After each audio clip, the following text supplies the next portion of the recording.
Hi there, it's Meonicorn. Today I'm going to give you my top 5 tips for BookTube newbie from me, a old BookTube newbie. August the 1st marked my first 3 months in my BookTube journey. During these 3 months, I went from having a lot of self-doubt to have a little bit self-confident, having absolutely zero BookTube friends to have a lot of friends that now I can talk about book with.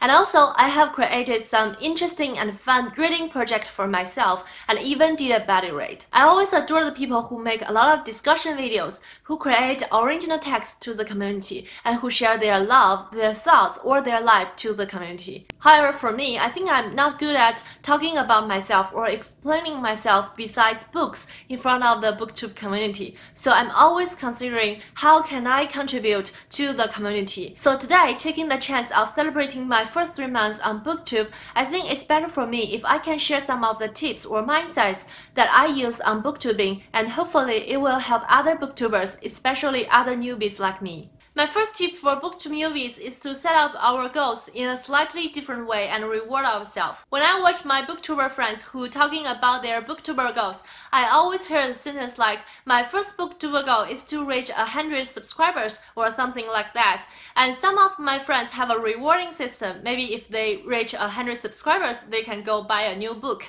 And some of my friends, they don't have the reward system. Well, that's completely understandable because we're on YouTube. It is easy for us to set up our goals based on the subscriber amount. However, that may lead to some unhappiness when we see our subscribers maybe lose 1 or 2. And sometimes I did see my BookTuber friends getting upset or even discouraged when certain things happened. But losing subscribers or even get a dislike doesn't mean you did anything wrong, just because maybe the person have a different reading taste from you. With that being said, I suggest you set up your goals in a slightly different way. Instead of based on the subscriber amount, you can set your goals like maybe you will discuss a topic that you really love, or you will reach to the people who you really enjoy their contents. Because when you set up your goals based on a subscriber amount, what you really did is to value yourself based on others' opinions of you. But the thing that you really need to do is to be proud of yourself. Because you are a creator in the community, you are adding values to certain communications,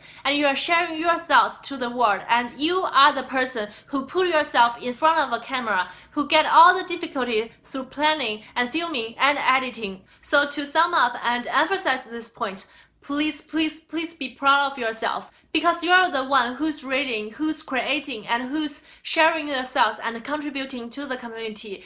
And one day, if unfortunately you lose 1 or 2 subscribers, please remember that the remaining one are the ones who love you more. And the second tip I got is for the people who is seeking for advice for constancy. And the tip is, I think you can guess it, to plan and to schedule. Yes, we do BookTube as a hobby, especially we are all newbies, but it will make our life so easier if we can plan well. And I'll show you how I plan here. I learned this planning system from Lauren from Reads and Daydreams. She has a series of videos talking about how to start a BookTube channel, and they are really helpful. I'll just link her playlist down below. And as you can see here, in this spreadsheet, I have a calendar which marks the days that I want to upload. At the beginning, I plan to upload twice a week, and I found there are so many things that I want to say and I want to share. So I add a third and optional uploading date in my calendar, and now I just upload 3 times a week. And I color-coded on the days that I want to upload to track my filming and editing progress. And also, beside the calendar, I have the 3 topics that I want to say in that week. And I color-coded my topic as well, because I would like to do a lot of book reviews, but I don't want my channel to be so boring with book reviews. And by color-coding, you can easily see maybe you have 2 book reviews together and you need to separate them. And then you filmed and produced video. What if you only have 1 day to uploading them?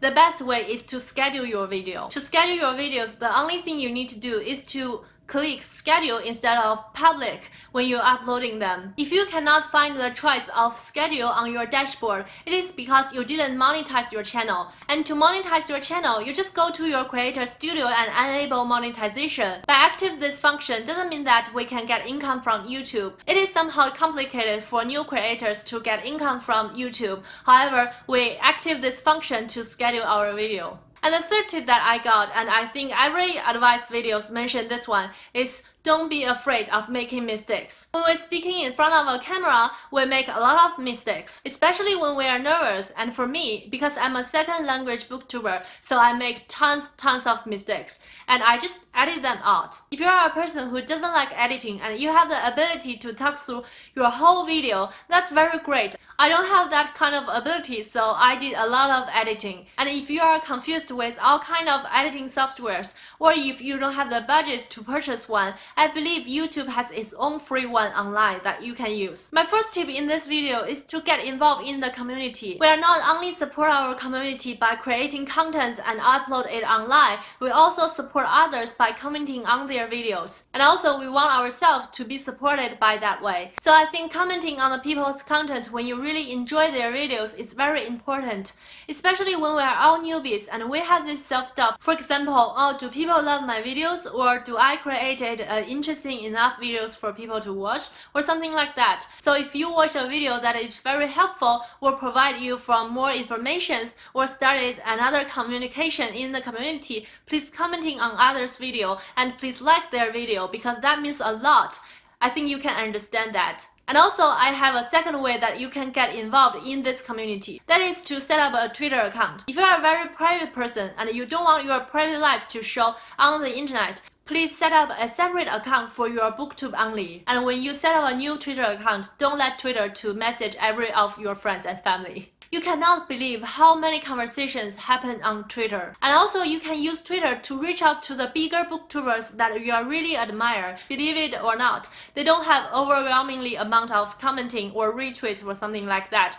And it is very easy for them to reply to you or even do a shout out on your channel on Twitter. Besides the communication you can get from bigger booktubers on Twitter, the most important function for Twitter is to connect with other newbies and other your booktube friends. It is very easy on Twitter to start a conversation with other smaller booktubers, especially when you want to chat with someone. YouTube is not that convenient, and you can commenting on people's Twitter and you can see what's your friends currently reading, and you can have this immediately reaction on their current reading, and you can chat with them in direct message. So believe me, Twitter is the perfect way to start a communications on books and current readings. And if you have a Bookish Twitter, please let me know, and I will link my Twitter down below. Let's be Twitter friends as well as BookTube friends. And my fifth and last tip is kind of opposite than the previous one. That is, sometimes we need to keep distance from BookTube. Because as a newbie, it is very easy for us to find tons of newbies in one day, and we want to make friends with all of them and watching their videos and commenting on their videos. And that's impossible because we have limited time in a day in our life. Especially when you are an introvert like me, talking to the people even on internet make me feel so tired. And sometimes I don't have the energy to stay on BookTube and watching videos and commenting and replying to people. At the beginning, I feel guilty for that because people are really friendly to me and people are talking to me all the time. If I don't have the energy to talk back to them, I feel so bad of myself. However, although it is very important to make friends in the community, it is even more important to balancing your life. So what I do now is to not burning my energy on BookTube. Instead, maybe I can take some time off BookTube and enjoy my life. Enjoy the summer, enjoy the time that I spend with my partner, and after that, I often find myself energized again, and I can watch a lot of people's videos that I really enjoy and commenting happily. So that's all my 5 tips for BookTube newbies. I hope this video somehow helped you. If you have other tips that you think is very important, please leave a comment down below. And if you want more Bookish content from me, please subscribe to me so that I can see you next time. Happy reading! Bye!